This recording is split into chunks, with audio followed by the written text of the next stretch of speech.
The mainstream news media. While Americans rely on it daily for the latest reports on world and domestic events, a recent study conducted by the Cronkite School of Journalism indicates that nearly 67% of Americans don't trust major media for accurate reporting. Ask Americans specifically why they distrust the media, and the answers are generally vague. After all, reports of news media abuses aren't normally found on the front page or the nightly news. Nonetheless, they do exist. Dateline NBC, a primetime news program, airs a story in 1992 entitled Waiting to Explode. The story includes footage demonstrating that a line of trucks produced by General Motors readily explode on impact.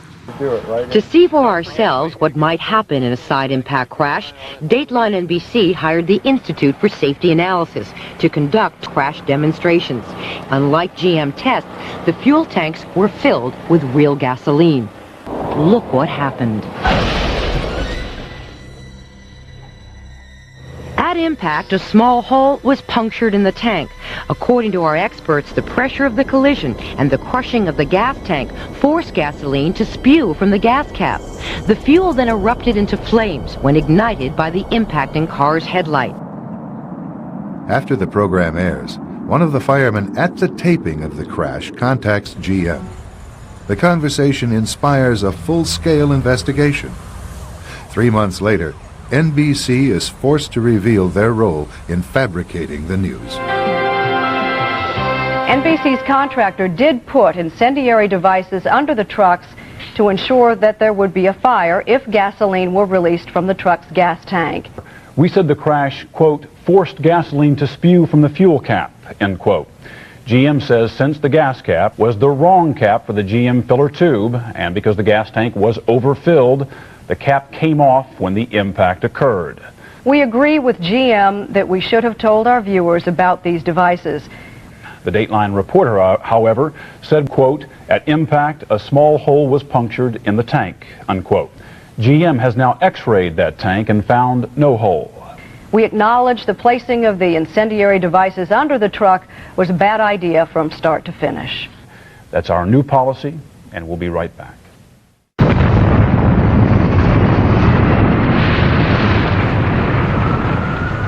After the 1995 bombing of the Murrah Federal Building, information came to light that contradicted government claims disseminated through the mainstream media. One source was Carol Howe, a government informant. She revealed that federal agencies had prior knowledge of the terrorist plot and were ignoring several figures linked to the bombing. Roger Charles is a retired Marine colonel and former correspondent at ABC News. His news team interviewed Howe and obtained confirmation of her testimony. So here we had confirmation from a government representative in Denver with the McVeigh Prosecution Task Force saying, your facts are accurate.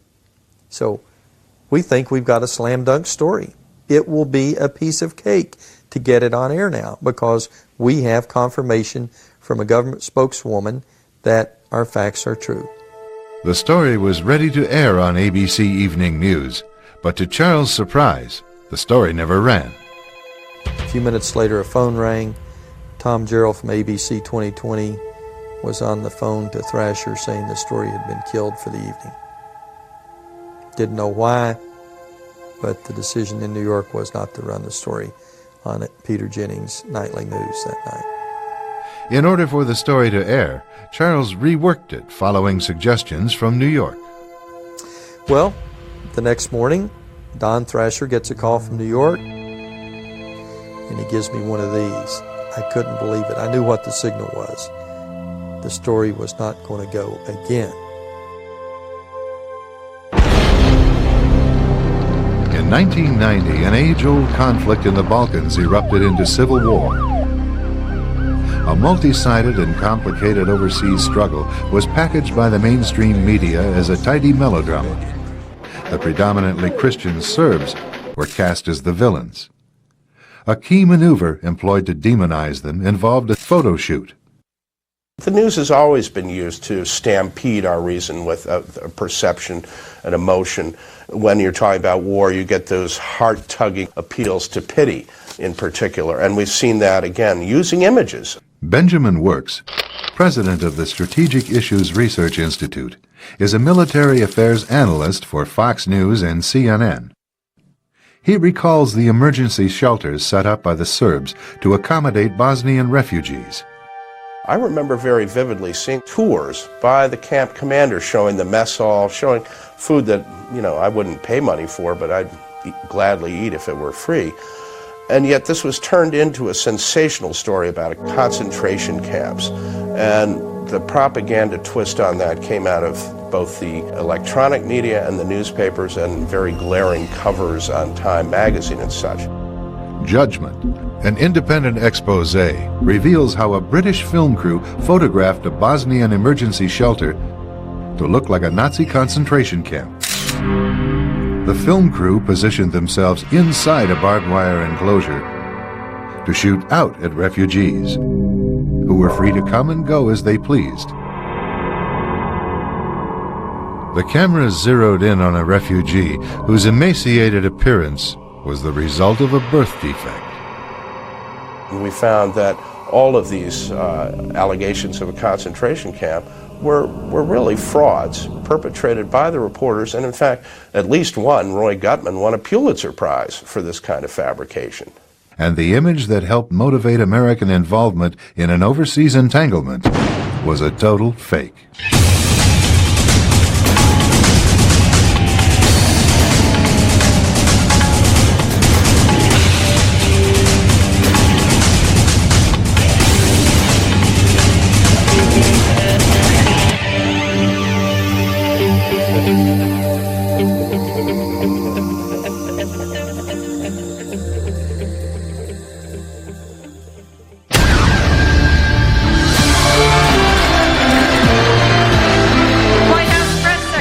Joe Lockhart, Peter Mayer of CBS News, Steve Holland of Reuters, the incoming Vice President, Jay Leno, host of NBC's Tonight Show, Lori Santos of United Press International, Karin Jorgensen, editor of USA Today,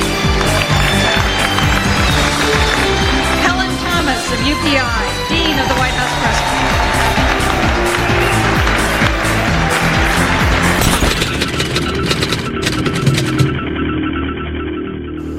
The star system has definitely crept into the media to the point where, although there used to be journalistic standards and something of a Chinese wall between the media pros and the newsmakers, that's been blurred, particularly by the administration, which has deliberately cultivated media personalities who are now present as guests at White House state dinners. And they don't seem to see any compromise of ethics or any conflict of interest in that. The executives, the editors in print media, the senior producers, executive producers in the visual media, these are the people that have the ideological bias. And what's probably almost as important, the personal friendships. They go to the same country clubs, they go to the same dinners, they socialize with a lot of the people that they cover. And yet this is where corruption sets into any system. When the censors and the monitors become friendly with the people they monitor, that's when standards fly out the window.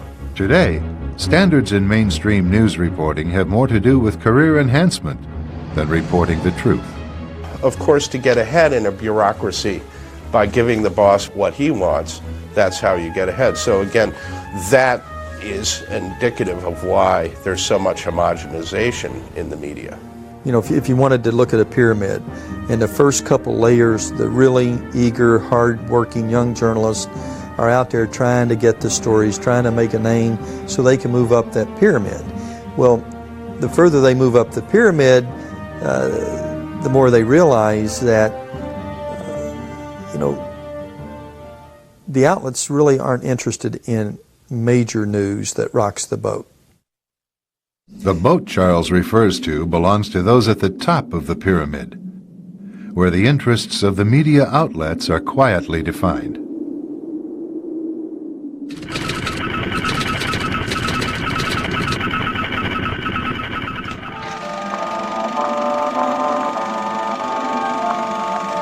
year is 1917, and Representative Oscar Callaway enters a disturbing statement into the U.S. Congressional Record. The statement reveals why J.P. Morgan interests hired 12 high-ranking news managers. The 12 were asked to determine the most influential newspapers in America.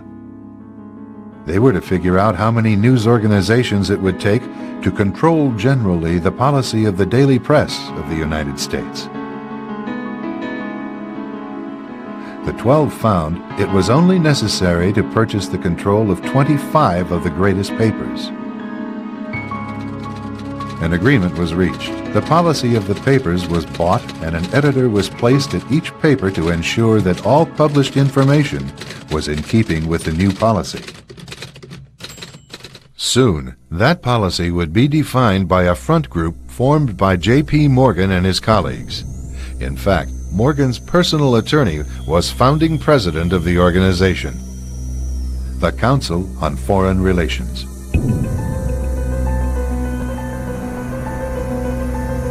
Today, the CFR maintains that its goal is to increase America's understanding of the world. However, the actual objective of this highly exclusive club is revealed by the rare admissions of the insiders themselves. In the early 60s, a Georgetown University professor collects information for a book favorable to the network of powerful men who founded the CFR. For 2 years, Professor Carroll Quigley is allowed to examine the confidential papers and secret records of this network. Quigley reveals that these men aim to create a world system of financial control in private hands, able to dominate the political system of each country and the economy of the world as a whole. In short, they seek total and quiet control of the entire world. And the CFR is their most visible conduit for carrying out that agenda. CFR members include America's wealthiest tycoons, as well as the highly placed elite in government, academic institutions, tax-exempt foundations, and the establishment media. Ruling Class Journalists, written by Richard Harwood, describes the CFR membership as the ruling establishment in the United States. The Washington Post article boasted that news reporters who are CFR members do not merely analyze and interpret foreign policy for the United States, they help make it. Who are these policymakers? Many of their faces are familiar. NBC's Tom Brokaw, CBS's Dan Rather, ABC's Barbara Walters, Jim Lehrer of PBS, William F. Buckley of National Review, media mogul Rupert Murdoch, owner of the giant multifaceted News Corporation. These media heavyweights, and many others like them, are members of the CFR. Powerful corporations are also invited to become members. At the close of the 20th century, CFR influence presided over far-reaching consolidations of media control. In 1995, CFR members Michael Eisner of Disney and ABC's Thomas Murphy merged their media empires. Soon after the merger, the Disney-ABC empire becomes a CFR corporate member. In the year 2000, the world's largest internet service provider, America Online, joins forces with Time Warner, one of the world's largest news organizations. The CEOs favoring the move are CNN's Thomas Johnson and Time Warner's Gerald Levin, both CFR members. Once again, another media giant is created under the shadow of CFR influence. Today, an elite handful of individuals define the agendas that are supported by the empire of establishment news.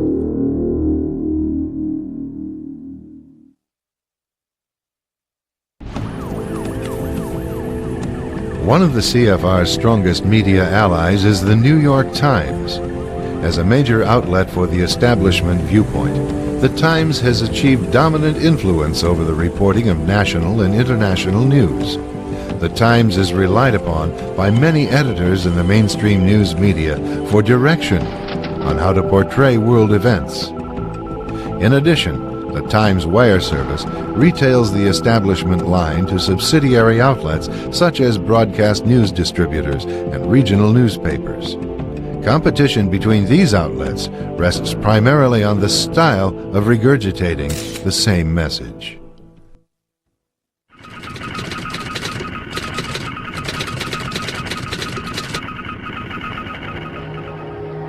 In the early 1930s, Americans received much of their news about life in the Soviet Union from Walter Duranty, the New York Times man in Moscow. Duranty's articles filled the front pages with gripping stories from Mother Russia. During that period, Joseph Stalin was consolidating power over the captive nations that formed the Soviet Union.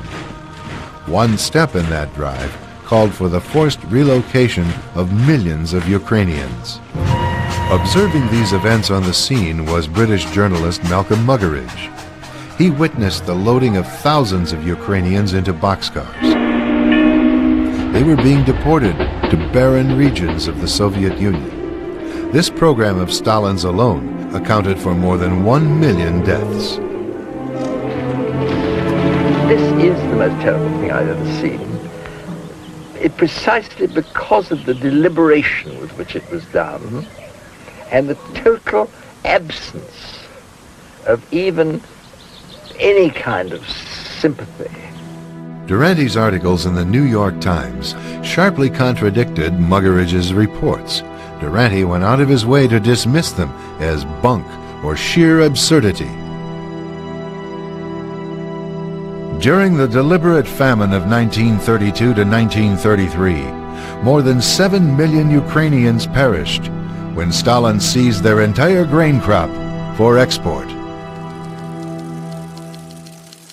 Still in a March 1933 article, Duranty insisted there is no actual starvation or deaths from starvation, but there is widespread mortality from diseases due to malnutrition. That was when his reporting was particularly disgraceful, because he denied that there was any famine.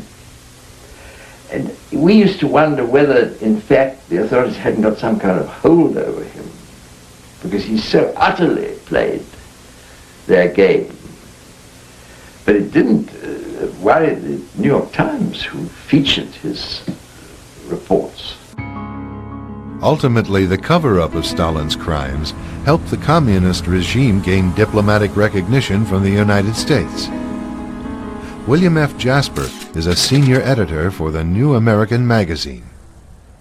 The Soviet Union, like every communist country, was an economic basket case. It could not produce enough to survive. And so every communist socialist state has been dependent upon aid from the capitalist producing states. So Russia was desperate for our aid, both in terms of direct government aid, but also in terms of opening up the spigots for the private capital markets, particularly New York bankers and corporations, to move into Russia in a big way. In 1933, the Roosevelt administration invited a Soviet representative to Washington to negotiate terms of diplomatic recognition. For his news correspondence during the previous year, Duranty would receive the Pulitzer Prize. Another Times correspondent, Herbert Matthews, also covered for collectivism. During the so-called Spanish Civil War in the late 1930s, communists throughout Spain brutally massacred more than 6,000 priests, friars, and nuns. Matthews' dispatches, however, depicted the communists as idealistic Democrats seeking to liberate Spain from tyranny. No mention was made of the communist atrocities. Later, when the Times assigned Matthews to report on Cuba, he crafted an image of an obscure revolutionary as a romantic and idealistic hero, supported by thousands of Cubans. Matthews' stories set the stage for a campaign to bring Fidel Castro to power. As other observers noted, Castro got his job through the New York Times. Meanwhile, Matthews' reports assured Americans that Castro definitely was not a communist. After seizing power, Castro began eliminating all potential internal opposition. Firing squads operated day and night. Matthews' reaction to Castro's slaughtering was callous. Youth must sow its wild oats. Despite his blatantly pro-communist reporting, the Times kept Matthews on staff for over 45 years. The establishment media's backing of Matthews and Durante points to the existence of a larger policy to legitimize communism. Communism is the most absolute form of government, the highest concentration of government. And so you actually have in the communist system a rule by an oligarchic few, a rule by an elite. That is precisely what the Council on Foreign Relations insiders have been pushing for in this country and throughout the world throughout the past century. So there is a natural confluence of interest there, not an antagonism between the communists and the internationalists here in our government. They are both after the same thing. The elite, however, occasionally have a difficult time ruling themselves. At a 1991 closed-door meeting of fellow internationalists, billionaire and former CFR chairman David Rockefeller praised his media allies, but his confidence that his words would not leave the room was later broken. We are grateful to the Washington Post, the New York Times, Time Magazine, and other publications whose directors have attended our meetings and restricted their promises of discretion for almost 40 years. It would have been impossible for us to develop our plan for the world if we had been subject to the bright lights of publicity. But the world is now more sophisticated and prepared to march toward a world government. Redirecting the bright lights of publicity is not the media's only contribution toward such a plan. Up next, discover how support for world government is generated as we examine some of the biggest stories in recent decades. The disturbing truth begins behind the big news.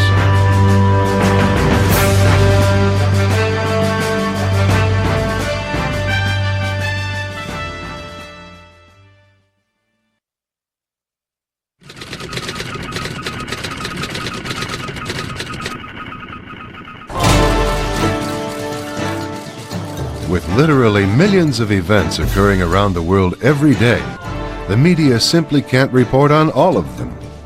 But like the Times slogan, all the news that's fit to print, the mainstream media implies that they can be depended on to report what is significant.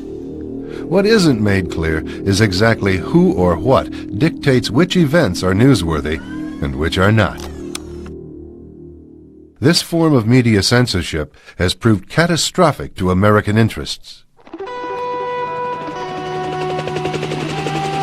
In the midst of the Vietnam War, North Vietnamese leaders gambled on a bold strategy to achieve a decisive military victory in South Vietnam.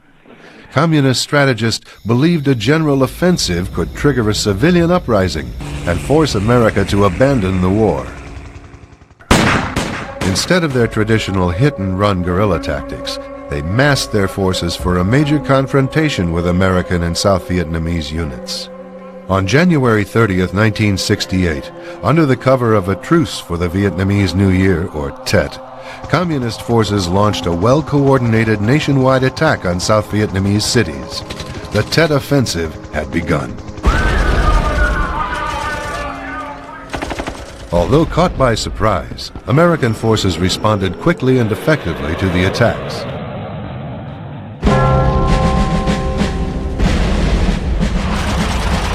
The main force Viet Cong were literally wiped out as a threat in South Vietnam.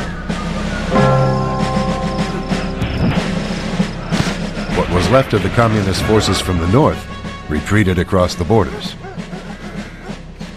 The Tet Offensive turned out to be a communist failure and a huge U.S. military victory. In America, however, media reports of the Tet Offensive communicated a much different message. The battle for Hue has taken an odd turn here. Americans were led to believe that the escalation in fighting proved that America, like the French, could not win in Vietnam. To say that we are closer to victory today is to believe, in the face of the evidence, the optimists who have been wrong in the past. To say that we are mired in stalemate seems the only realistic, if unsatisfactory, conclusion. But it is increasingly clear to this report that the only rational way out then will be to negotiate, not as victors, but as an honorable people who lived up to their pledge to defend democracy and did the best they could. This is Walter Cronkite. Good night. Even retired President Lyndon Johnson expressed anger over the misleading reports. Immediately, the voices just came out of the holes in the wall and said, let's get out. And that's what Ho Chi Minh had been trying to do all the time, was to win in Washington what he had won in Paris. To win in this country, in the homes of this country, what he could not win from the men out there that represented us. Communist leader and Viet Cong former Minister of Justice, Trung Nhu Tang, later confirmed the U.S. media's critical role in determining the outcome of the war. After the Tet Offensive, what we lost on the military front, we won on the diplomatic and psychological fronts. Above all, on the fourth front, the mass media, the press, television. We have just had, I've been advised, some film in from the defense. Anniversary of sorts, the meltdown of the 3 Mile. Even after 3 decades, the performance of the American press hasn't changed much. In 1998, America's attention was focused on scandal in the Oval Office. Public concern over this new round of suspected Clinton wrongdoings finally pushed Congress to act. However, news coverage implied that purely mean-spirited partisanship motivated the proceedings. The great story here is this vast right-wing conspiracy that has been conspiring against my husband since the day he announced for president. Suddenly, for the first time since Richard Nixon, a United States president faced the strong possibility of impeachment. Yet only a handful of viewers would learn the actual reasons why.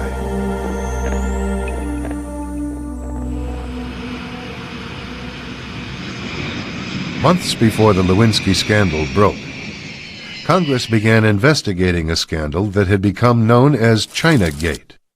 Evidence suggested that the Clinton administration had compromised U.S. security in order to finance its re-election campaign. The Communist government of China was eager to acquire sensitive U.S. military technology and economic concessions. Through international money laundering, China funneled contributions into U.S. election campaigns and obtained privileged access to top U.S. officials.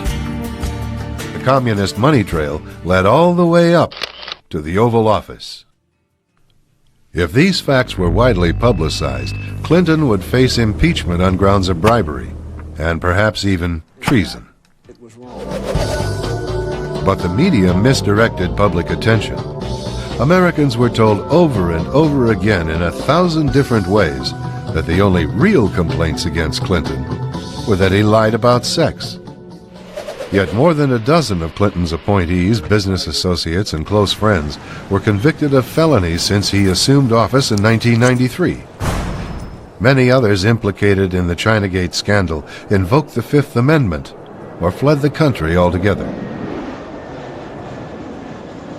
William Norman Grigg is a senior editor for the New American magazine. If Bill Clinton had been forced out of office as a result of the Lewinsky scandal, the damage would have been limited to him. And he was disposable to that extent. But if there had been serious attention paid in Congress and by the public to the implications of the Chinagate bribery and treason scandal, there was a whole host of institutions vital to the power elite that would have been implicated. The media cover-up of Chinagate was not simply to protect Bill Clinton. It was to protect the larger agenda that Bill Clinton had facilitated. That was the transfer of enormous technology, critical military technology, to Communist China.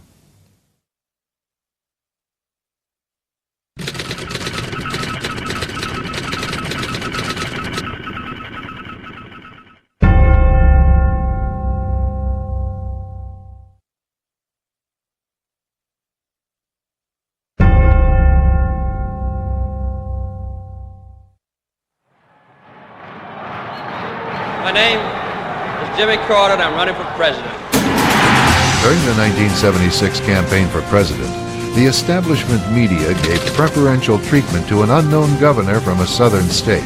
One of Jimmy Carter's favorite themes was that if he were elected, he would bring new faces and new ideas to Washington.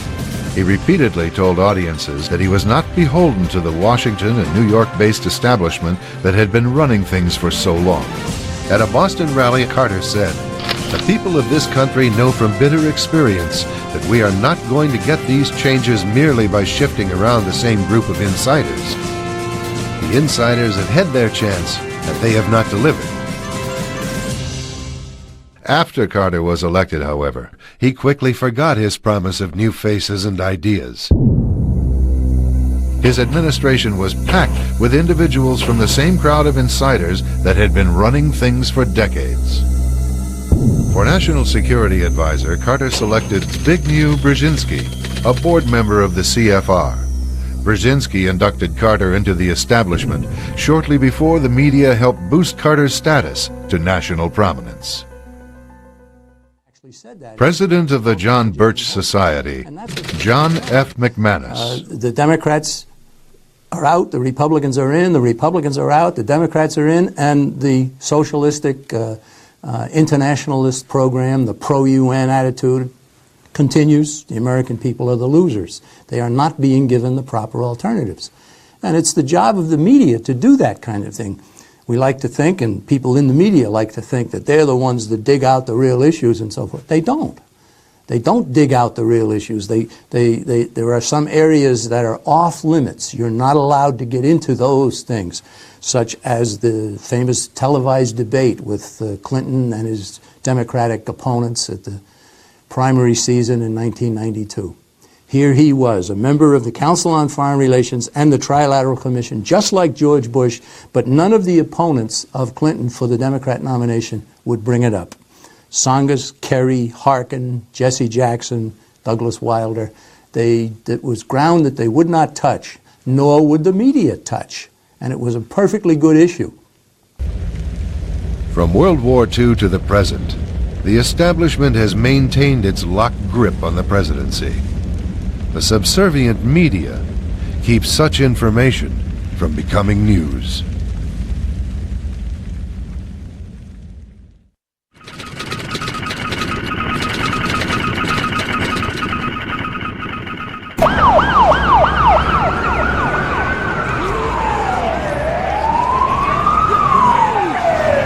If it bleeds, it leads. This cynical saying, often regarding mainstream news, implies that violent or catastrophic reports are peddled as top stories. Rising water, and the two planes collide. Horrific or dramatic events alone create strong emotional responses. Add to that sweeping statements that stir public fear. The police can't stop it. Reports of war, nuclear threats, natural disasters, scandals, and murders often filled the daily news for reasons other than to inform. Preying upon fears viewers have concerning death and destruction is so frequently practiced by major news that most viewers are desensitized to the actual intent of the reports themselves. Good evening. There are new and dire predictions tonight about the future of our planet. Around the world, glaciers are in full retreat. Some, like the ancient ice cap on Mount Kilimanjaro in Africa, could be gone in a decade or two. It's a dramatic symptom of the warming of the Earth, detailed in a new 1,000-page United Nations report, Climate Change 2001.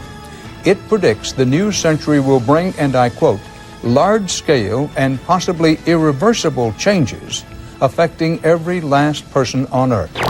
Today's population has already set off an environmental spiral, depleting the world's forests and contributing to overfishing and overgrazing. Soil is being eroded, which in turn is hurting crop production, leading to starvation. This is punishment, say scientists, for sins of the past, the end result of years of pollution, wildfires year-round in California. That 500-year flood that devastated Grand Forks, North Dakota, occurring every 5 years. Greenhouse gases that stay in the atmosphere 100 years after they're released. It is a doomsday scenario detailed in a report sponsored by the United Nations. Sweltering summers, rising sea levels, more droughts, more violent storms. Global warming is real, the new report declares, and humans are helping to cause it. By creating a crisis or a perception of crisis, you accomplish several things. First of all, people in a crisis do not think rationally. People in a crisis look around and say, geez, we have to do something. Something is upon us. And so in a panic atmosphere, crisis atmosphere, people are willing to accept more stringent controls. No matter what the current news-hyped crises may be, the proposed solution by mainstream news remains consistent. Global warming is real, and it's something that needs to be taken into account very seriously in policy decisions. And the emissions are a policy question. If we don't move now, any chances that we have for conserving the environment, maintaining political stability, or offering opportunities to individuals will be totally washed away in the extraordinary load of so many people. China, the world's most populated country, now controls the phenomenon by demanding its couples produce just one child, with harsh penalties for those who fail to comply. Most countries agree family planning should be a top priority. The UN begins setting the next decade's priorities on population. Global warming, ozone depletion, overpopulation, deforestation, biodiversity, all of these are being presented as global crises, the equivalent of war, the things that demand immediate action for survival. In fact, we're told global survival is at stake here. And in each of these cases, we're told these are global crises that cannot be handled at the local and national level. They are global crises that require global solutions. Today, Americans are told global warming will destroy the planet. However, only a few decades ago, they were told that the planet would be destroyed by a more chilling crisis. What scientists are telling us now is that the threat of an ice age is not as remote as they once thought. If we are unprepared for the next advance, the result could be hunger and death on a scale unprecedented in all of history.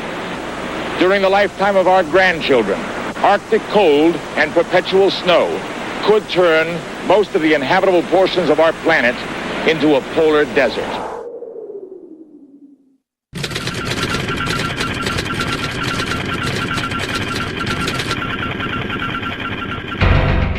Just as global crises are trumpeted as reasons to centralize government power, the media also manipulates local events to serve that goal as well.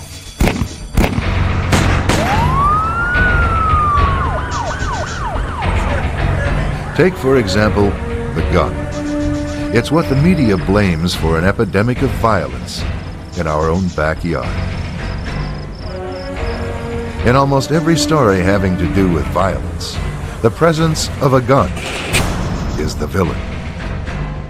Tragedies such as the shootings at Columbine are exploited to convince the public that the gun itself is to be more feared than those misusing it. The debate is just talk until gun violence happens to you. Investigative Reports airs on the Arts and Entertainment Network. This news program represents one of the many media formats that routinely insinuate that because guns are available, there is violence.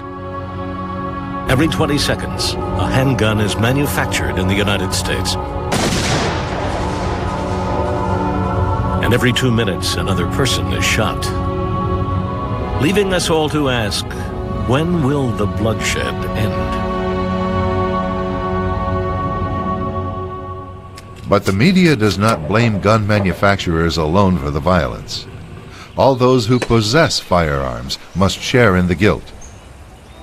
Responsible gun owners and those using guns recklessly or to commit crimes are lumped together in a single group. Notice how investigative reports edits footage together to insinuate that hunters are linked to urban street violence.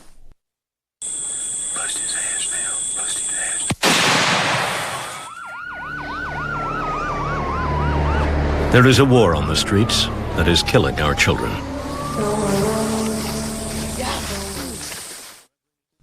Ultimately, the media supports a revolutionary campaign to abolish the right to keep and bear arms. Further complicating the lives of police officers is a new issue: the arming of the general public.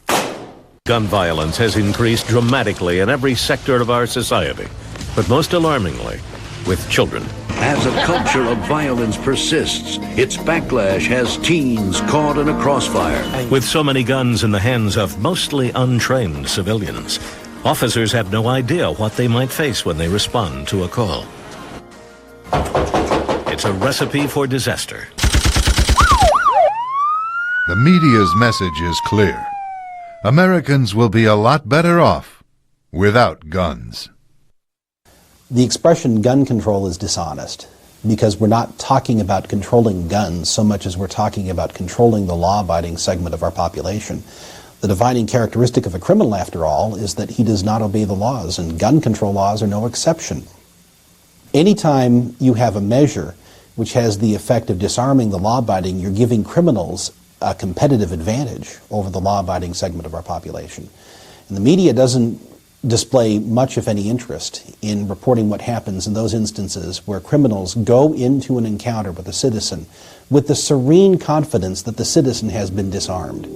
That's a story the media just does not want to tell. The mainstream media continues to portray the arrest of Rodney King as a gang of racist police beating a black victim. It began, as we remember, after white policemen were seen on videotape beating a black man named Rodney King. 4 white police officers in the beating of black motorist Rodney King. Captured by chance on home video, the arrest quickly became a national sensation. In the months that followed, the establishment media hyped this local event to the point that many Americans considered it to represent police behavior nationwide. This could be any one of 20 major cities or more in the country. It's a time bomb that's ticking under the foundations of America's major cities and under our country itself. To curb police brutality across the nation. The verdict of not guilty for King's arresting officers served as the match that lit the fuse.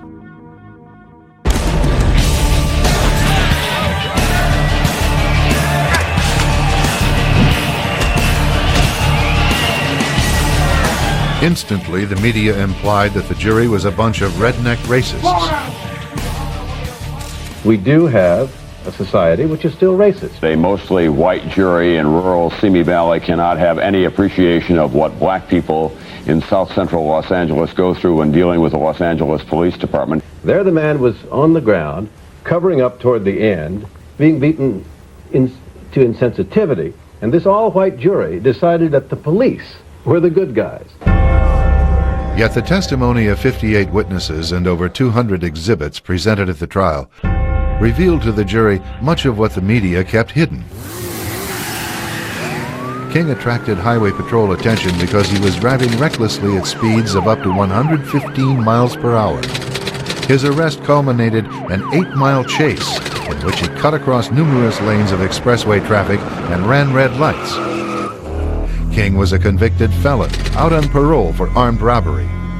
There were 2 other black passengers in King's car, but they cooperated with the officers, were handcuffed, and later released without incident. King was under the influence of drugs and alcohol. King initially ignored police orders to step out of the car. When he did come out, he began acting erratically, dancing around. Then he shook his backside in a lewd gesture at a female police officer. Ignoring officers' demands to get down on the ground, King was tackled by 4 officers. He rose up and threw off the officers.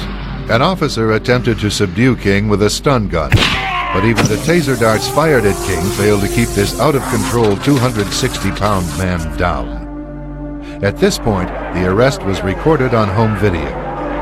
Like the jury, you are about to witness the first few seconds that the media carefully avoided broadcasting. King is seen rising up and charging one of the arresting officers.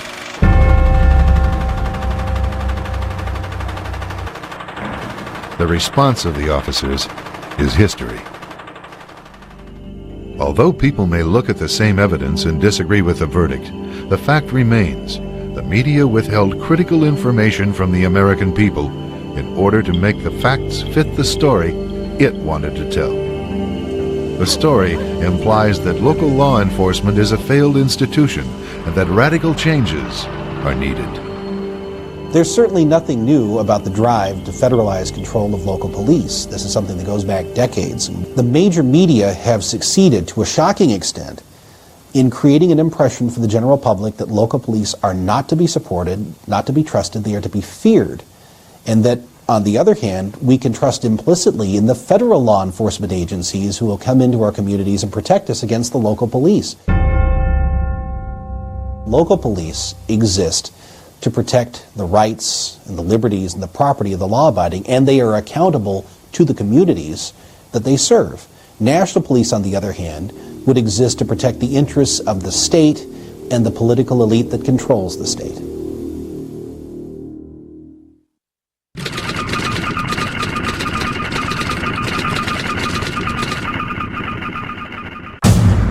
The age-old tactics of revolutionaries is to orchestrate the illusion of popular support for their agendas. Media cooperation is essential to give life to the illusion.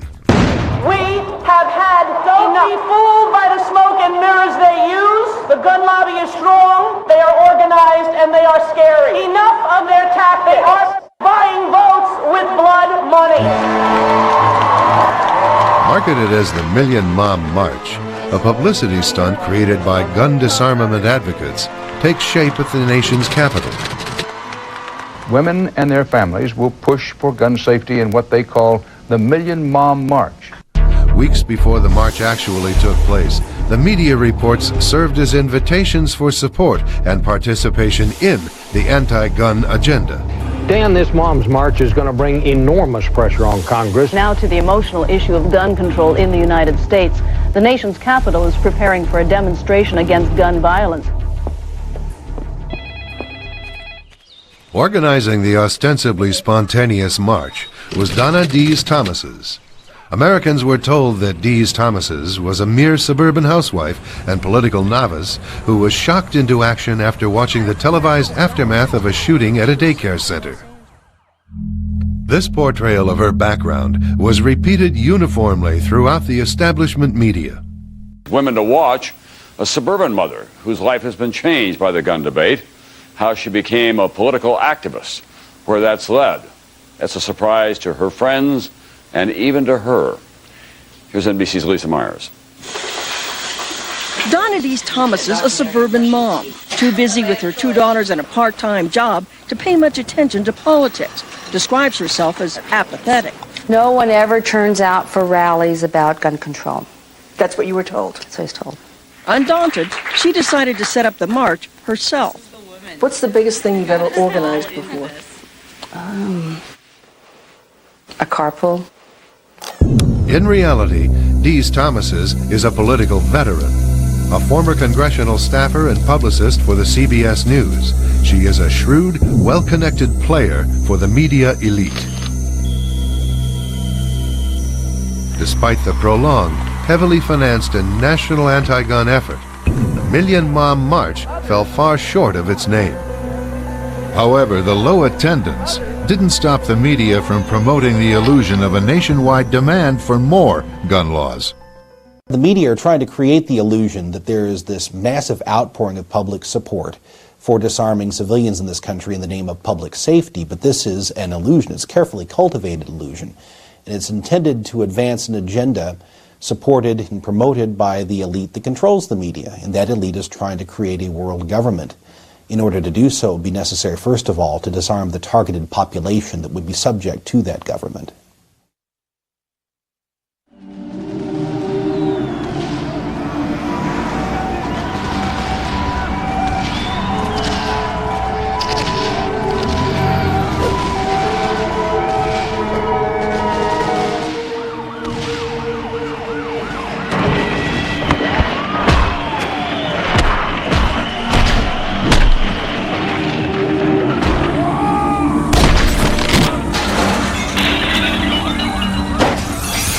street demonstrators turned the area of the World Trade Organization conference into a war zone. Over 500 National Guardsmen and state police are called in to help restore order in what became known as the Battle of Seattle.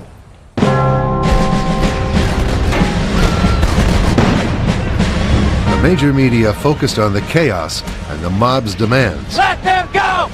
Yet they carefully avoided raising the issue as to how the groups on the street were organized and funded, or whether their leaders might have a hidden agenda.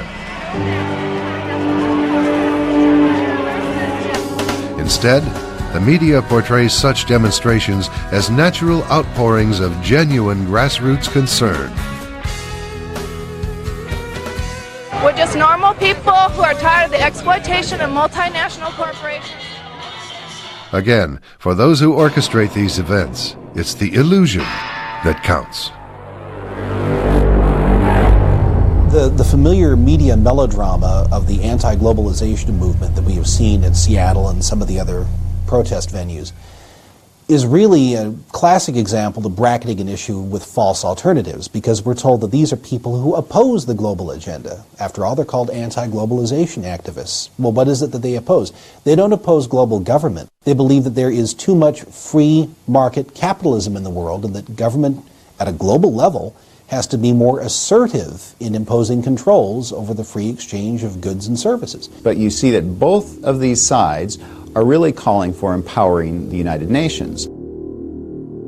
The media further stage manages the illusion of conflict by promoting those designated as the official opposition. I'm going to focus on what the other side says and then what you say back. The media-appointed spokesperson for the anti-WTO forces is Lori Wallach. She heads up Global Trade Watch. Ignored by the media is the fact that Wallach's organization receives funding from the Ford Foundation, which is closely tied to the CFR. The friendly relationship between Wallach and the CFR agenda was made clear in Foreign Policy magazine, a major conduit for CFR thinking. This issue signals media leaders that Lori Wallach should be represented as an expert on trade issues. By ensuring that only false opposition is offered to its revolutionary agenda, the CFR internationalists can't lose.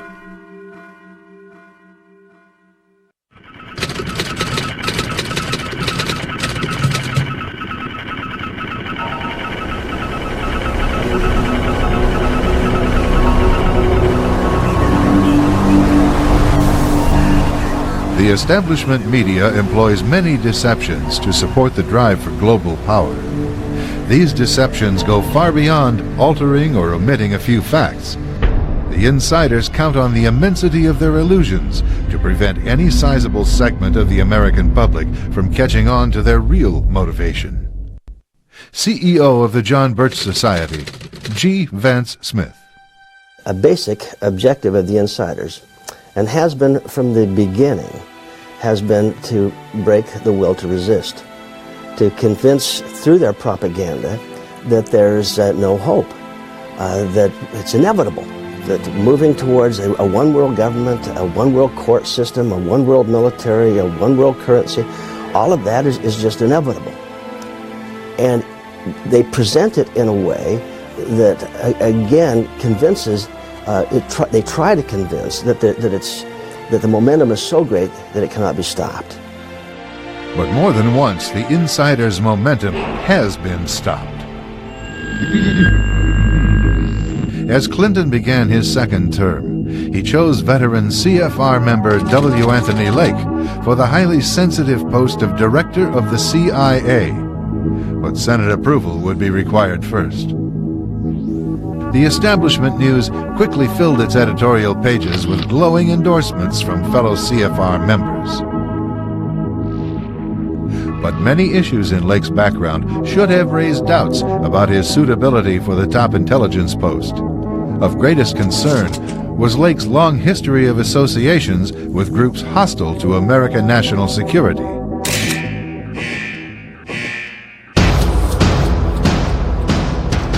A group of political watchdogs supplied key senators with documentation and the New American magazine helped mobilize public pressure for a thorough investigation. Embarrassed by the challenge to its leadership, the establishment media attempted to smear the organization, leading the demand for the investigation. Lake is a victim of the far right, the New York Times charged. In an error-ridden article in the New American, a John Birch periodical, William F. Jasper dissected Mr. Lake's resume and found a pattern of anti-Americanism. He referred to my article as an error-ridden article, yet he cited not one error in the whole article, and it was clearly calculated to be a major defense and promo piece for Anthony Lake. Despite strong media support for his nomination, Lake withdrew rather than subject himself to serious Senate scrutiny. Victories such as Lake's withdrawal are but part of the solution for reversing the establishment's momentum. To escape ongoing media deceptions, the public must first have a source of regular, reliable information. Many concerned Americans look to the New American. The magazine has a reputation for calling the shots years and sometimes decades ahead of mainstream media. Case in point, author William F. Jasper examines Osama bin Laden 3 years before the attack on the Pentagon and the World Trade Center. Jasper's report exposes the cover-up that prevents America from winning the war on terrorism. The New American reveals how Washington policymakers had earlier helped build Saddam Hussein's war machine and are using the monster they created as a pretext to build UN power. Newsweek covered some of this ground, although not until 10 years later. To know what's going on isn't going to help a darn bit unless we do something with what we know. And again, an individual, even well-informed, can't stop this thing by themselves. So the purpose of our educational efforts is to get thousands and tens of thousands of individuals informed so that they can link arms and they can collectively have a voice that will resonate even as great as the billions of dollars resonate through the media. Truth will penetrate all of that.